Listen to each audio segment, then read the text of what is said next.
రూప్ కుమార్ యాదవ్ గారు, మీరు 13 సంవత్సరాలుగా పార్టీకి పనిచేస్తానన్నది వాస్తవమే. మీరు పనిచేశారు. మీతో పాటు పార్టీలో చాలామంది కార్యకర్తలు, నాయకులు కూడా మీతో పాటు పనిచేసిన వాళ్ళు ఉన్నారు. వాళ్లకు లభించిన ప్రాధాన్యత ఏంది, మీకు పార్టీలో లభించిన గౌరవం ఏంది ఒకసారి ఆలోచించుకోండి. మీరు పార్టీలో ఒక రాష్ట్ర యోజన విభాగం అధ్యక్షునిగా ఉన్నారు. మీకు 2 సార్లు కార్పొరేటర్గా, డిప్యూటీ మేయర్గా పార్టీ అవకాశం కల్పించింది. మీరు ఏ స్థాయిలో పార్టీలో ఒక వెలుగు వెలిగారు ఆలోచించండి. మీరు ఎస్పీలని, డిఎస్పీలని వెళ్ళి మాట్లాడి శాసించే స్థాయిలో పార్టీ మీకు గౌరవం కల్పించింది. అదేవిధంగా ఏ విభాగంలో ఇంజనీర్నైనా, పోలీసుల్ని, ఎంఆర్ఓని, ప్రతి ఒక్క విభాగం సంబంధించిన అధికారిని మీరు కంట్రోల్ చేసిన పరిస్థితి పార్టీ మీకు గౌరవం కల్పించింది. అదే కాక మీరు పార్టీలో ఉన్నప్పుడు మన ప్రియతమ నాయకులు జగన్మోహన్ రెడ్డి గారు మిమ్మల్ని పేరుతో సంబోధించి హక్కున భుజం మీద చేసి గౌరవించే పరిస్థితి కల్పించింది పార్టీ. అటువంటి పార్టీ, మీరు రక్తమాసాలు, మీరు చేశారు పని, మేము చేయలేదని చెప్పడం లేదు. పని చేసిన దానికి మీరు దానికి 10 ప్రతిఫలం పొందారు. మీ స్థాయి ఇంతకుముందు ఎలా ఉంది, ఈరోజు మీ పరిస్థితి ఎలా ఉంది ఒకసారి బేరీజ్ వేసుకోండి. మీరు ఇంతకుముందు మీ పరిస్థితి ఏంది, ఈరోజు మీరు అంతర్జాతీయ స్థాయిలో వ్యాపారాలు చేసి రియల్ ఎస్టేట్ వ్యాపారాలు అన్నీ చేసే స్థాయికి ఎదిగారు.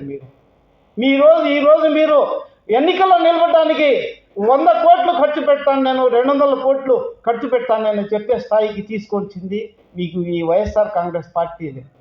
అటువంటి స్థాయి గౌరవం కల్పించిన పార్టీని మీరు నట్టేట ముంచి ఈరోజు కొత్త మోజుల్లో ఒక వేరే పార్టీ, మన పార్టీకి అజాత్ శత్రువు అయిన పార్టీ, అటువంటి పార్టీలో అటువంటి వాళ్ళ వెనకాల వెళ్ళడం ఎంతవరకు కరెక్ట్?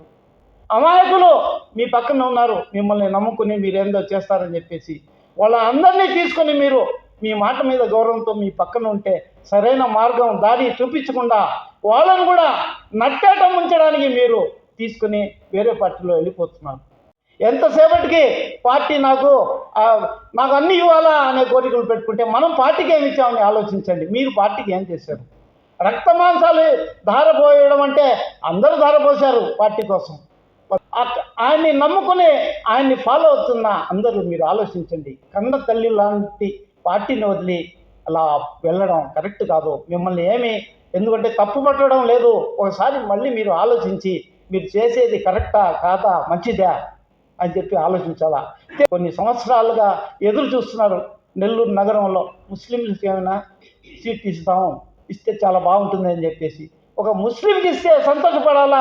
మీ స్నేహితుడు అంటున్నారు, నేను మామ అని పిలుస్తున్నా అతన్ని అంటారు. అటువంటి మీరు మీ మామని, మీ అల్లుడినో వదిలేసి అతన్ని ఓడించడానికి మీరు కృషి చేయడం ఏమైనా అది స్నేహితం అంటారా?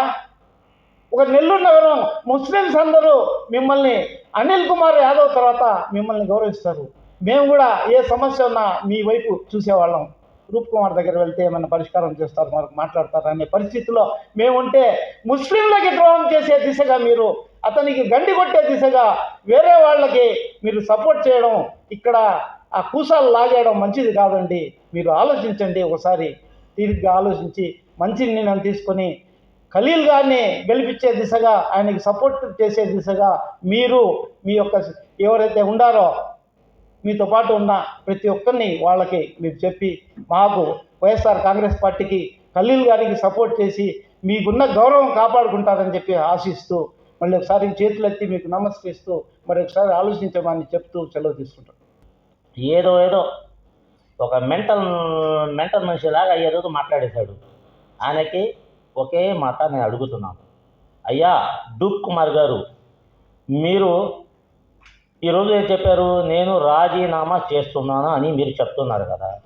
రాజీనామా అంటే మీరు పార్టీకి రాజీనామా చేస్తున్నారు. మీరు మీ పదవికి మీరు రాజీనామా చేయాలా? రూప్ కుమార్ అంటే రూప్ కుమార్ గారికి నేను సూటిగా చెప్తున్నాను, మీరు మీ పదవికి రాజీనామా చేయాలి. మీరు చేస్తున్నారు రాజీనామా, ఓకే. ఒక మైనార్టీకి టికెట్ ఇస్తే, ఒక మైనార్టీకి టికెట్ ఇచ్చిన తర్వాత ఒక మనసులో పెట్టును పార్టీ మారుతున్నాను. ఖబర్దార్, మైనార్టీ అంటే నువ్వు ఏమనుకుంటున్నావు? రూప్